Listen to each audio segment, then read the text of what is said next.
Quem deu crédito à nossa pregação? Escute, às vezes nós não temos nada e ficamos tão preocupados dos outros não nos darem atenção. Mas depois temos pessoas à nossa volta que nós não sabemos, que têm coisas difíceis, mas nós pensamos que somos os únicos no mundo. E há pessoas que podem ter cancro, podem ter uma situação difícil, podem ter outra situação complicada. Há dias uma pessoa disse-me que vou sair de casa, vou fugir de casa. Eu pensei, o que é que eu vou fazer? Sinto-me impotente para resolver esta pessoa. Eu estava em casa da minha mãe, a minha mãe foi operada à vista, e eu disse, olha, tem calma, não faças nada. E o que é que eu vou fazer se a pessoa fugir de casa? Uma pessoa nova, 17 anos. Então, há questões mais complicadas à nossa volta do que nós pensamos. E o Espírito Santo falou através de Isaías e disse o seguinte, quem deu crédito à nossa pregação e a quem se manifestou o braço do Senhor, porque foi subindo como renovo perante Ele e como raiz de uma terra seca, não tinha beleza nem formosura, e olhando nós para eles não havia boa aparência nele, para que o desejássemos. Era desprezado e o mais rejeitado entre os homens, homem de dores, experimentado nos sofrimentos, e como um de quem os homens escondiam o seu rosto, era desprezado e não fizemos dele caso algum. E agora escute, verdadeiramente ele tomou sobre si as nossas enfermidades. E agora escute, e tomou sobre si as nossas dores. E nós o reputamos por aflito, ferido de Deus e oprimido. E agora escute, mas ele foi ferido por causa das nossas transgressões e moído por causa das nossas iniquidades. O castigo que nos traz a paz estava sobre ele, pelas suas pisaduras nós fomos sarados. Então há aqui 3 vocábulos que eu gostava que nós considerássemos. Ele foi moído por causa das nossas enfermidades. Aliás, diz a Bíblia que ele tomou sobre si as nossas enfermidades, que ele tomou sobre si as nossas dores, mas diz que ele foi ferido ou moído por causa das nossas transgressões. Então há aqui 3 questões. Nós às vezes misturamos isto tudo. As nossas enfermidades, que ele levou sobre si, as nossas dores, que ele levou sobre si, mas foi moído por causa das nossas transgressões. São coisas diferentes. Amém? Coisas muito diferentes. Malaquias 4:2 diz que nós vamos conhecer o sol da justiça e que o sol da justiça nos curará com as suas asas. O sol da justiça é Jesus e está-se a reportar a um episódio que Marcos 5, o Espírito Santo vai fazer com que Marcos escreva, que é o episódio da mulher com o fluxo de sangue que foi curada pela orla das vestes do Senhor Jesus. E quando Malaquias escreve que o sol da justiça nos curará pelas suas asas, através das suas asas. A palavra asas em hebraico é a mesma palavra que descreve a orla das vestes de Jesus. Então Malaquias está a dizer que um dia, e Malaquias diz o seguinte, e cumprindo-se o dia, ou virá o dia, ou seja, é uma promessa de Jesus, é uma promessa do Espírito Santo, é uma promessa de Deus. Qual promessa? Que um dia o sol da justiça se irá revelar, que é Jesus, e através das suas vestes, da unção que sai dele, ele curará os enfermos. E isto é uma promessa. Eu nunca vi Deus mentir, nunca percebi que Deus fosse esquizofrénico, nunca percebi que Deus mentisse. Então há aqui uma promessa de Deus. Há aqui uma promessa. Um dia, cumprindo-se o dia, não sei como é que está na vossa Bíblia, em Malaquias 4:2, cumprindo-se um dia, ou virá o dia, em que o sol da justiça nos será revelado e ele curará a nossa vida com as suas asas. E esta palavra asas é a palavra que se refere no Novo Testamento, em Marcos 5, à orla das vestes de Jesus, de onde saiu unção, que aquela mulher tocou e foi sarada.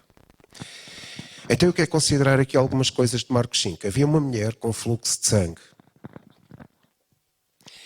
E uma mulher com fluxo de sangue, ou com hemorragia, era considerada uma mulher impura. Provavelmente ela tinha que viver sozinha, à luz da lei de Moisés. Ela tinha que viver sozinha, afastada da comunidade, afastada do relacionamento, afastada da relação com a família, afastada da relação social, afastada da relação com a sociedade, com a igreja, com a sinagoga, com tudo o que é básico na vida. E aquela mulher desesperava, 12 anos, com uma hemorragia. Provavelmente ela perdeu tanto sangue que podia estar à beira de uma anemia. Ela perdeu tanto sangue que provavelmente podia ter um problema qualquer noutra área. 12 anos a derramar sangue. 12 anos a ter uma hemorragia. 12 anos escravizada. Agora escute, provavelmente ela tinha muitas debilidades. Debilidades psicológicas. Pois, quem é que consegue viver sozinho e a ser julgado por uma sociedade? Debilidades emocionais. Ela não conseguia relacionar-se. Não sei se ela tinha filhos, se teve marido, mas ela não se podia relacionar com ninguém da família. Então uma mulher sozinha. Desesperada. Desesperadamente sozinha. Com debilidades emocionais, psicológicas, físicas. Porque ela não podia estar num lugar público como outro qualquer. Ela derramava sangue. Debilidades financeiras. Porquê? Porque a Bíblia diz, o Espírito Santo pôs isto na Bíblia, que ela tinha gasto o dinheiro todo com médicos. Todo o dinheiro ela tinha gasto com médicos. Provavelmente ela estava desesperada financeiramente. E, provavelmente espiritualmente, tinha uma debilidade espiritual profunda, porque ela não podia congregar na igreja, na sinagoga. Ela não podia ir ao culto. Ela não podia estar com os outros que tinham a mesma fé que ela. Então ela tinha ali uma série de problemas profundos para resolver. Ela estava desesperançada. Amém? Deixa o Espírito Santo falar ao seu coração. Uma mulher desesperançada, cheia de debilidades. Debilidades físicas, emocionais, financeiras, psicológicas. Sofria sozinha. E ela apenas queria tocar nas vestes de Jesus. Agora é interessante perceber onde é que aquela mulher ficou. Porque às vezes é o nosso estado. Dentro da igreja, dentro da família, dentro de uma sociedade, num local de trabalho, mas estamos assim, desesperançados. E onde é que aquela mulher ficou? Ela não podia comungar com a comunidade. Ela não podia estar perto de ninguém. Porque era julgada, maltratada. Havia preceitos da lei que maltratavam aquela mulher porque ela era considerada impura se ela se chegasse perto de alguém. A Bíblia diz que Jesus tinha vindo do outro lado, onde tinha expulso aquele demónio do Gadareno. Ele vinha de barco, Jairo foi ao encontro de Jesus, perto da água, adorou Jesus para que Jesus viesse curar-lhe a filha, e aquela mulher ficou sozinha na vila, ou na cidade. Porquê? Toda a gente foi embora. Toda a gente foi ao encontro de Jesus. Toda a gente foi ao encontro do culto. Toda a gente foi ao encontro daquele que podia fazer milagres. Toda a gente foi ao encontro daquele de onde fluía unção. Toda a gente foi ao encontro para adorá-lo, elogiá-lo, estar com ele. Outro para pedir que ele curasse a filha. Toda a gente foi ao encontro de Jesus. Aquela mulher não teve possibilidade de ir ao encontro de Jesus. E às vezes a nossa vida está assim, cheio de debilidades físicas, emocionais, psicológicas, financeiras, sociais, mentais, que nos impedem de ir ao encontro de Jesus. Então ela ficou sozinha na cidade. E como ficou sozinha, eu quero que os irmãos vejam isto. Às vezes o ficar sozinho é uma porta de oportunidade para podermos sair para ir ao encontro de Jesus. Porquê? Porque se a cidade estivesse cheia, ela não podia sair de casa. Ela era confinada ao seu espaço, ela era confinada à sua purificação. E ela saísse de casa iria ser muito julgada e maltratada pelo resto da cidade. Então ficar sozinho, às vezes é uma porta de oportunidade para sairmos e com coragem ir ao encontro de Jesus. Sabe o que é que acontece na maioria das igrejas? A mulher foi ao encontro de Jesus intencionalmente. A mulher foi ao encontro de Jesus desesperadamente. E muita gente vem ao encontro de Jesus curiosamente. E há uma grande diferença em vir ao encontro de Jesus de forma curiosa, do tipo, vamos lá ver o que é que ele vai fazer no culto hoje. Vamos lá ver se ele vai falar. Vamos lá ver se ele vai curar. Vamos lá ver se ele vai fazer alguma coisa. Olha, pelo menos se ele não fizer nada, tenho lá os amigos de campanha, os amigos da organização social, e pelo menos estou com eles. Há uma coisa aqui que é evidente neste texto. Curiosidade não liberta ninguém. Curiosidade não nos dá acesso à presença de Deus. Curiosidade não cura ninguém. Curiosidade não faz nada na vida de ninguém. A maioria das pessoas eram curiosas. Vamos ver quem é Jesus.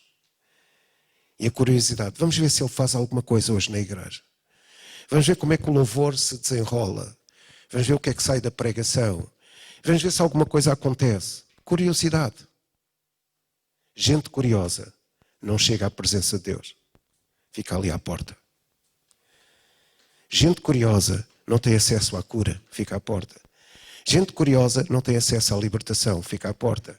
Gente curiosa não tem acesso a uma manifestação do Espírito Santo. Porque o Espírito Santo não vem para gente curiosa. Vem para gente intencionalmente interessada e desesperada por Ele. Vocês entendem o princípio? E aquela mulher, desde o primeiro instante que ela pôs na sua cabeça, eu não vou ser curiosa, eu vou ser intencional. Eu não vou ser mais uma que vai para lá ver quem é Jesus, se ele faz alguma coisa, se não fizer tudo bem, volto para casa, até estou purificado, mas eu vou intencionalmente, de uma forma desesperada, porque já não tenho esperança nenhuma, eu vou ao encontro dele. E eu penso, Jesus disse no fim à mulher, olha, mulher, a tua fé te salvou, te curou, te libertou, porque é a mesma palavra, mas eu creio, o que Jesus lhe podia ter dito era, o teu desespero, a tua intencionalidade te salvou. Porque há muita gente que é curiosa e tem fé e não é salva. Há muita gente que é curiosa e tem fé e não é curada. Há muita gente que é curiosa e tem fé e não é liberta. E há muita gente que é curiosa e tem fé e não tem revelação nenhuma de Deus. E aquela mulher não era curiosa.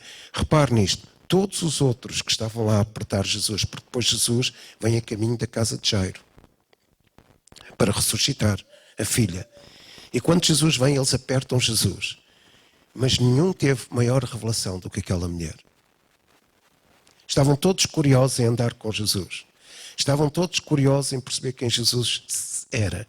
Estavam todos curiosos em saber o que é que ele poderia fazer. Mas nenhum deles estava intencionalmente desesperado para entrar na vida de Jesus. Ou para deixar que a vida de Deus entrasse nele. Aquela mulher estava tão desesperada. E agora escute isto. O desespero criou um espaço nela para a presença de Deus. Você entende isso? A curiosidade não cria espaço para a presença de Deus em nós. A curiosidade não cria espaço para a manifestação do Espírito Santo. Por isso é que há gente na igreja que diz, eu senti o Espírito Santo falar, eu ouvi o Espírito Santo falar, eu ouvi... E há outras pessoas que dizem, não ouvi nada. Porque a diferença está entre curiosidade e intencionalidade. Gente curiosa nunca ouve o Espírito Santo. Porque o Espírito Santo não se deixa mover pelo coração de gente curiosa. O Espírito Santo não é sujeito à nossa curiosidade. Ele está disposto a responder à nossa intencionalidade. E agora escute, fé também existe em gente curiosa. Mas a fé desperta, é ativa em gente intencional. Então esta foi a diferença entre a mulher e aquela gente. A mulher foi curada porque ela foi intencional. Ela disse, ela disse, eu pensei com a minha cabeça e eu disse para mim mesmo, se eu tocar nas vestes de Jesus, eu serei curada. Se eu tocar nas asas, como diz Malaquias, se eu tocar nas asas do sol da justiça que vai passar aqui, eu serei curada. Agora vejam como é que aquilo abençoou aquela mulher.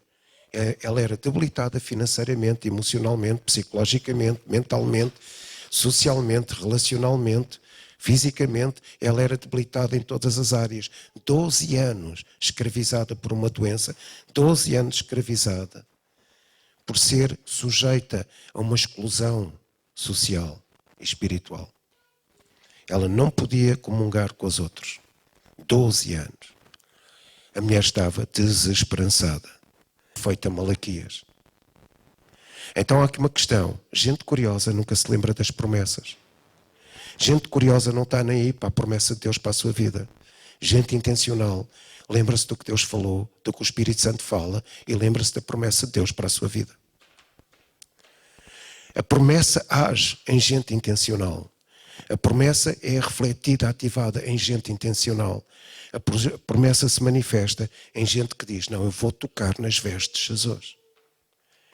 Não sou curiosa acerca dele. Agora, quando ela chega perto de Jesus, ela podia sofrer de bullying. Bullying legal.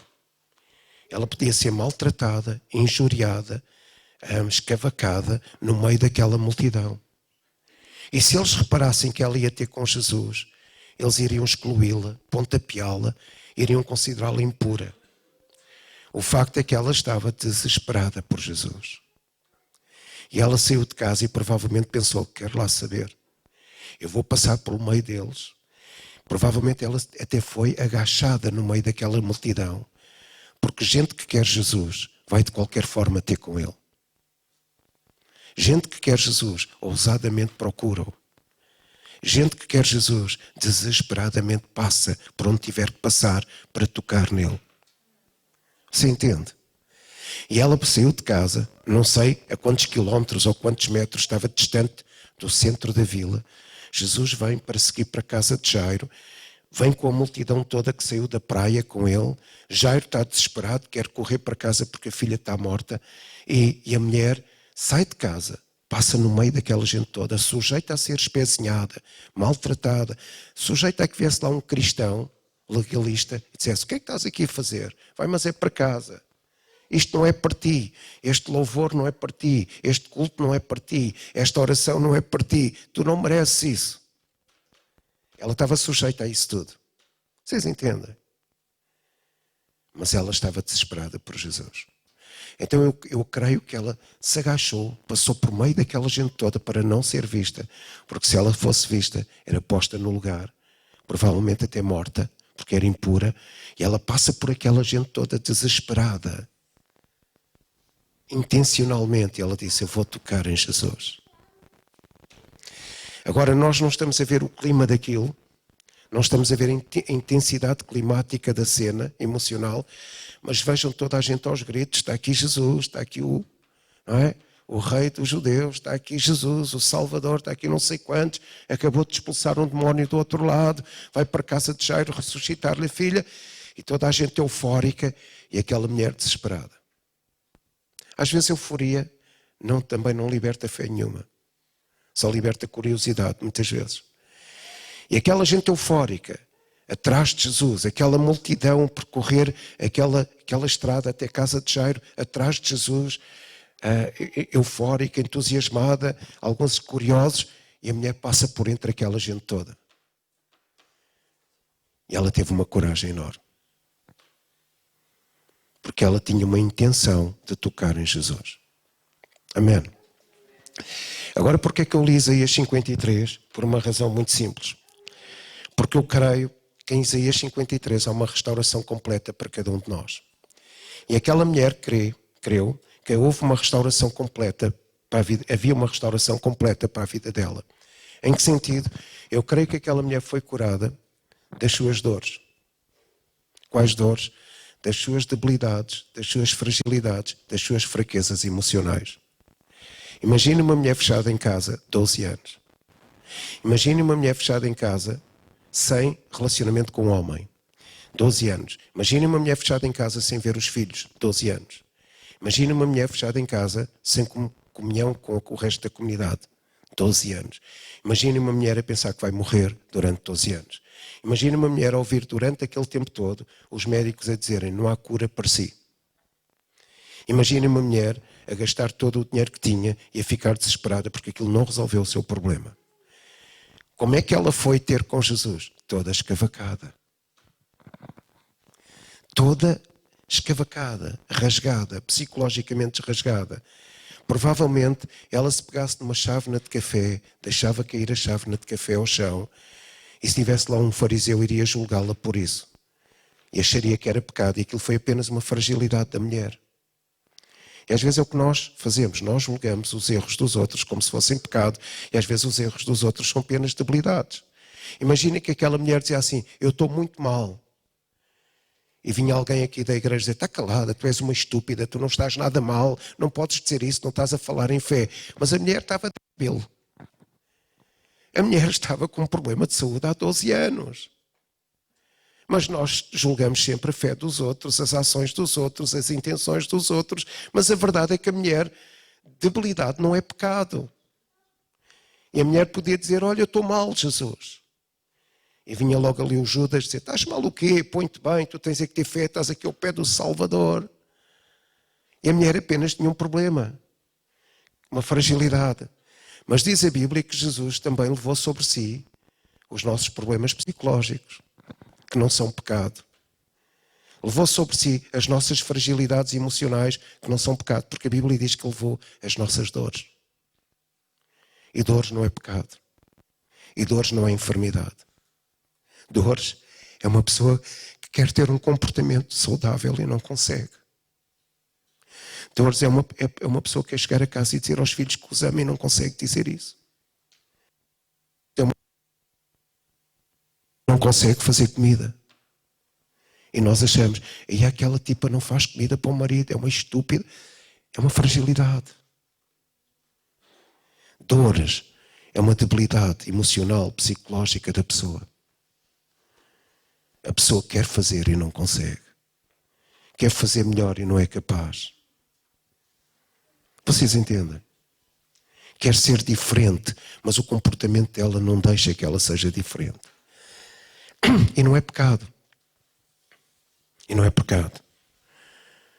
Porque se aquela mulher fechasse a porta de casa na cara de Jesus, não era pecado. Apenas ela era uma pessoa débil, frágil, que não conseguiu controlar o movimento. Entenda o que eu estou a dizer. Se calhar quando alguém não consegue fazer o louvor, não é pecado. Quando alguém não consegue orar, não é pecado. Quando alguém não consegue dar um abraço, não é pecado. É apenas uma fragilidade, uma debilidade, uma fraqueza emocional. Mas diz a Bíblia em Isaías que Jesus levou sobre si as nossas dores. Então Jesus também curou as nossas fraquezas. Jesus também curou as nossas debilidades. Jesus também nos acerta, nos ajusta na capacidade de fechar a porta com correção, na capacidade de ter uma conversa com correção, na capacidade de pensar nos outros com um comportamento correto, na capacidade de fazer alguma coisa que seja saudavelmente correto em termos sociais. Sabe porquê? As nossas fraquezas não são pecado, mas também magoam os outros. Entendem? Imagino que eu estou aqui e digo um disparate qualquer acerca de alguma coisa que a Isabel fez há pouco, não me estando a referir a ela. A pessoa que faz isto na igreja não sabe fazer nada. E ela tinha acabado de fazer aquilo. Eu não estou a pecar, porque eu posso estar numa condição débil, frágil, que não me permite ter lucidez para ajuizar as coisas bem. Eu estou a ser frágil emocionalmente. Eu estou a magoá-la a ela, eu estou-me a magoar a mim. Mas não é pecado, porque não foi fruto da maldade. Foi fruto de uma condição psicológica, emocional, anímica, deficitária. Vocês estão a entender o princípio? Mas agora escute. Mas diz a Bíblia que Jesus também levou isso sobre ele. E sabe quando é que Jesus levou isso sobre ele? Não foi na cruz. Foi quando Mateus 8, o Espírito Santo diz, ele curou a todos para que se cumprisse o que fora dito pelo profeta Isaías. Então, antes de chegar à cruz, a promessa de Isaías foi cumprida. Amém? Antes de chegar à cruz, a promessa de Isaías foi cumprida. Porque Mateus 8, quando Jesus cura a todos, Isaías diz, pela revelação do Espírito Santo, e Jesus curou a todos para que se cumprisse o que fora dito pelo profeta Isaías. Então, se você tem algum distúrbio mental, algum problema emocional, psicológico, alguma fragilidade, debilidade emocional, Jesus já levou isso sobre o corpo dele. Para que você fique saudável. Para que você tenha comportamentos com os outros saudáveis. Entenda o que eu estou a dizer. Dizer um disparate sem nexo não é pecado, mas maldizer é pecado. Porque é fruto da maldade. Dizer um disparate é fruto da debilidade. E às vezes nós misturamos isto tudo. Então eu não ser capaz de pregar não é pecado, é fruto de uma debilidade. Estou fraco emocionalmente, estou afetado psicologicamente. Mas Jesus já levou esse meu problema no seu corpo. Amém? Você crê nisso? Eu posso ser melhor psicologicamente. Eu posso ser tratado emocionalmente. A minha alma pode ser tratada, restaurada, revigorada, rejuvenescida, ajustada, cuidada, saudável, porque Jesus já levou as dores no seu corpo. Isaías diz, ele levou as nossas dores sobre si. E Mateus diz que Jesus curou a todos, e depois diz o seguinte, e Mateus é perentório a dizer isto, para que se cumprisse o que fora dito pelo profeta Isaías. Ainda não tinha chegado à cruz. Amém? E Jesus tem essa capacidade de curar as nossas dores. Eu já lhe explico porquê. Mas também diz que antes de chegar à cruz, agora escute isto, ele curou a todos de todas as enfermidades. Porque ele curou a todos. E cumpriu-se o que fora dito. Mateus 8 diz isso. Ele curou a todos. E cumpriu-se a promessa que foi feita por Isaías. Claro, você vai dizer, mas não foi na cruz? Sim. Depois a extensão da cura das dores, das debilidades e a extensão da cura das enfermidades e doenças vai para a cruz. Mas sabe o que é que ele realmente fez na cruz? Livrou-nos do nosso pecado. Amém? Livrou-nos do nosso pecado. Até ali ele não nos podia livrar do pecado. Mas na cruz ele livrou-nos das nossas transgressões, da nossa iniquidade, das nossas maldições e do nosso pecado. Mas até à cruz ele curou a todos. Até à cruz ele curou fisicamente a todos. E até à cruz, levando as enfermidades no seu corpo e doenças, ele curou a todos. Também levou as nossas debilidades psicológicas e emocionais. Ele curou a todos. E agora sabe porque é que eu acredito que Jesus curou a todos? Em Mateus 8, segundo a revelação do Espírito Santo. Porque Jesus era um homem sem pecado. E só ele sem pecado podia se transformar em pecado por nós na cruz. E sendo ele sem pecado, escute isto, e sendo ele sem pecado, ele era o sol da justiça e as suas asas curariam todos os enfermos. Sendo ele sem pecado, escute, toda a debilidade emocional, psicológica, toda a debilidade espiritual, emocional, psicológica e toda a doença física e toda a enfermidade, escute, quando se confrontava com Jesus, eram anuladas. Enfraqueciam, morriam. Toda a doença morria quando encontrava Jesus. Toda a debilidade psicológica morria quando encontrava Jesus. Porquê? Porque a santidade que havia em Jesus, vou usar aqui uma expressão, matava toda a enfermidade. A santidade, a vida sem pecado em Jesus, matava toda a doença psicológica. Matava toda a debilidade emocional. Por isso é que qualquer pessoa que chegava junto de Jesus tornava-se lúcido, comportamentalmente saudável e era sarado das suas enfermidades. Porquê? Porque Jesus era santo, sem pecado. Agora imagina aquela mulher tocar em Jesus. Porquê é que o fluxo de sangue ela foi curada daquela hemorragia? Porque saiu de Jesus virtude. Qual virtude? Do homem que não tinha pecado, o poder dunamis, o poder sobrenatural, o poder espiritual, o poder, aquele poder explosivo, sobrenatural de Deus, porque era um homem sem pecado. Entendam o que eu estou a dizer? Amém. Deixa o Espírito de Deus falar ao seu coração esta manhã. Jesus curou a todos e cumpriu a profecia de Isaías 53. Mas sabe, Jesus cura as nossas capacidades. Porque Jesus também levou as nossas dores através de uma restauração completa. Sabe, o pecado nos afasta da imagem de Deus. É o que o pecado faz.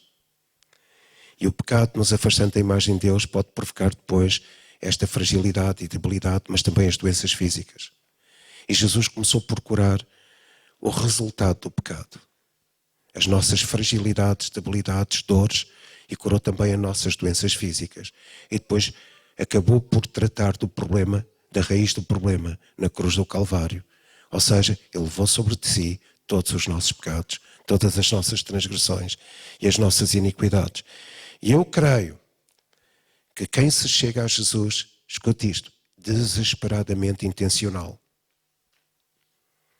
Às vezes eu uso aqui com uma conjugação de vocábulos. Desesperado intencionalmente, como queiram. Quem se chega a Jesus não sendo curioso, Jesus pode provocar na sua vida uma restauração completa. Ele pode curar as suas capacidades todas. Porque sabe uma coisa? Debilidades, fragilidades ou fraquezas é uma ausência da capacidade que Deus nos deu. Tanto a nível psicológico, emocional, racional.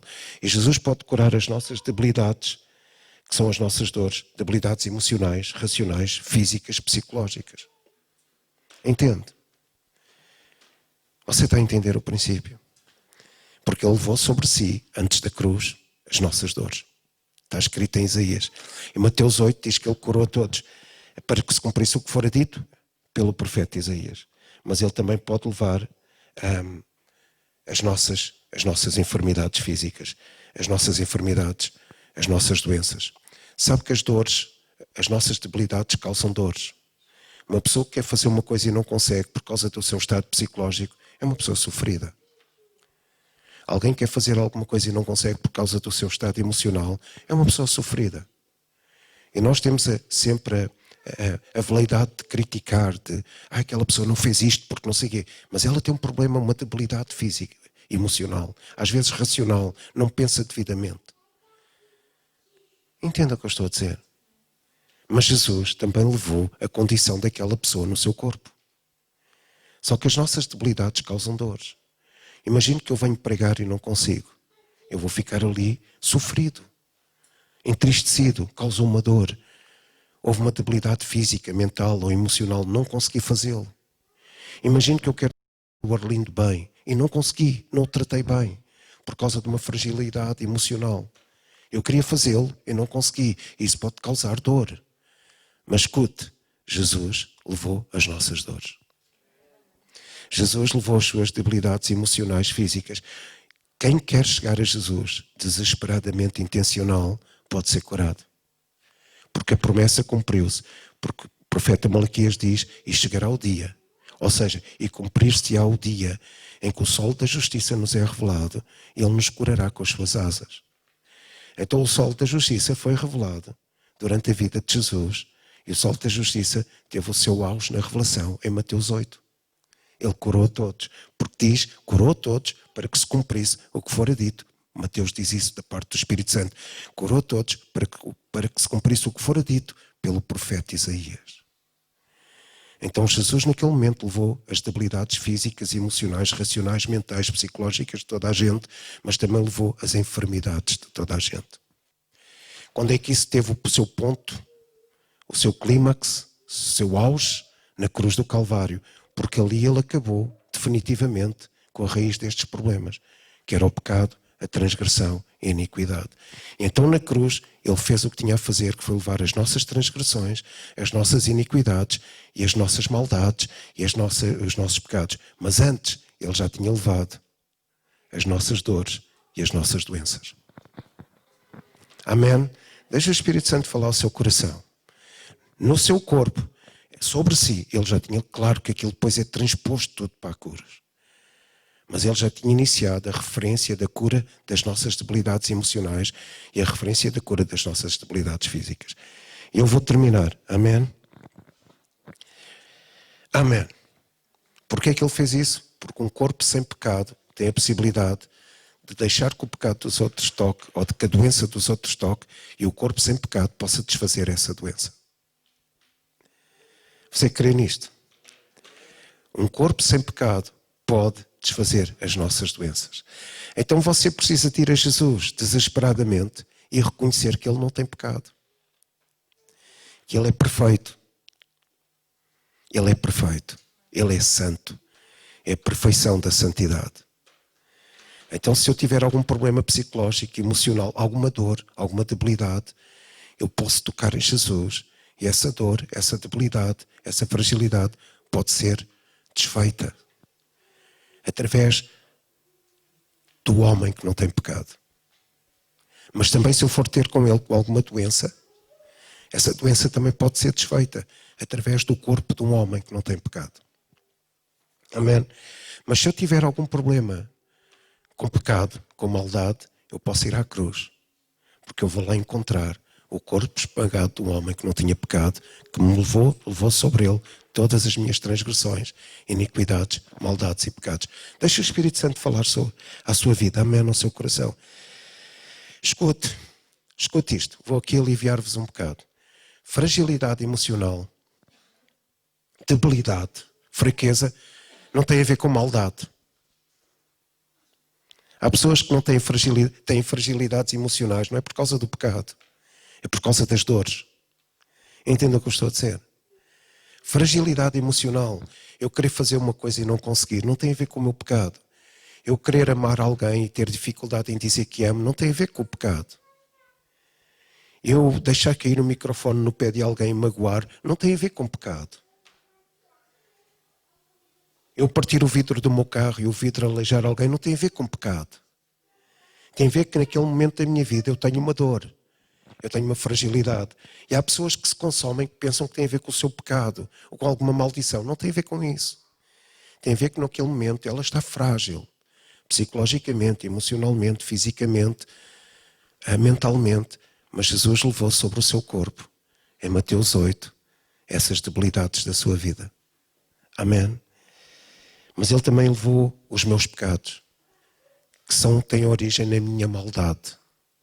Então Ele levou tudo. Houve uma restauração completa. Jesus curou-me em todos os sentidos. Em relação ao meu pecado, em relação às dores da minha alma, em relação às dores do meu corpo. Qual é o segredo? O segredo, a gente diz, aquela pessoa não tem fé porque está doente. Mas há pessoas com fé que morreram doentes. Como é que você me explica isso? Você está a criticar a fé dos outros. Vou dar-vos um exemplo. O Vítor tem um rim que funciona a 3% e um rim que está deficitário, mas que funciona.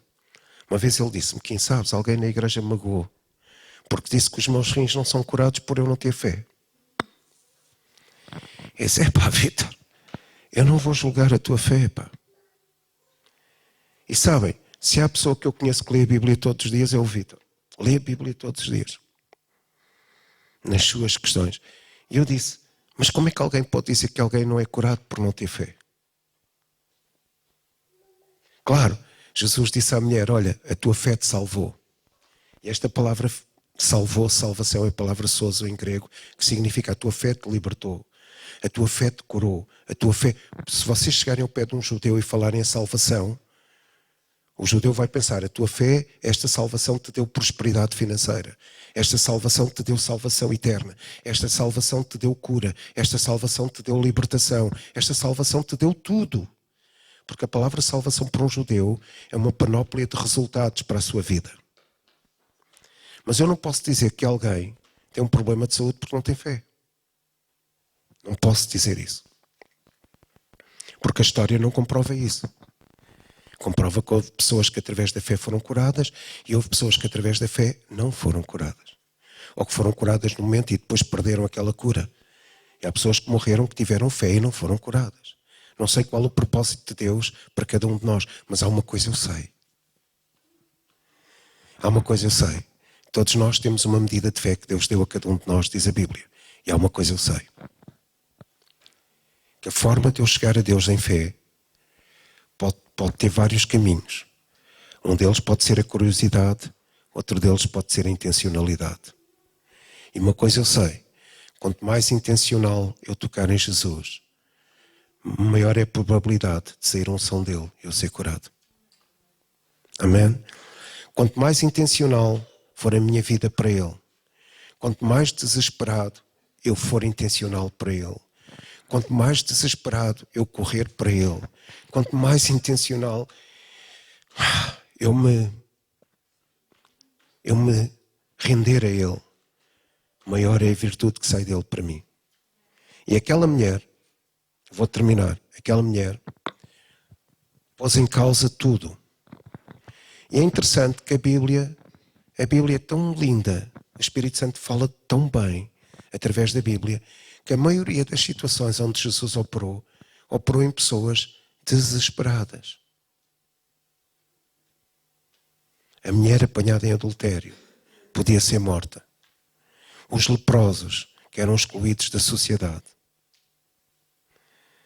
Aquela mulher que lavou o cabelo, os pés de Jesus com o seu cabelo e com as suas lágrimas, estava desesperada por ele. Vocês entendem? A mulher samaritana era desesperada por consertar a sua vida. Jairo era desesperado para que Jesus curasse o filho, a filha. Aqueles 4 homens que trouxeram o paralítico por um telhado estavam desesperados. Abriram um buraco no teto daquela casa para que Jesus curasse o homem. O centurião andou 30 quilómetros a cavalo para ir ao encontro de Jesus, para que Jesus lhe curasse o criado. Então eu vejo na Bíblia que cada caso é um caso de desespero por ele. Aquele paralítico estava há 38 anos no tanque. Ninguém o curava. Estava desesperado. E eu vejo na Bíblia, quando há uma... Diz a Bíblia, quando Jesus curou a sogra de Pedro, eles trouxeram todos. Eles estavam desesperados por Jesus. E Jesus curou a todos. E cumpriu-se o que fora dito pelo profeta Isaías. Pelas suas feridas, nós fomos sarados. Então o que é que eu vejo na Bíblia? Vejo histórias de pessoas simples. Que o Filho de Deus, sem pecado, tinha tanta unção e estava interessado em tocar nelas. Mas aquela gente estava desesperada por ele. Amém? No meio de tantos curiosos, só os desesperados foram sarados. Pense nisso. No meio de tanta gente curiosa que seguia Jesus, só os desesperados foram tocados por ele. Só os intencionalmente desesperados abrem um espaço no seu coração para a presença de Deus.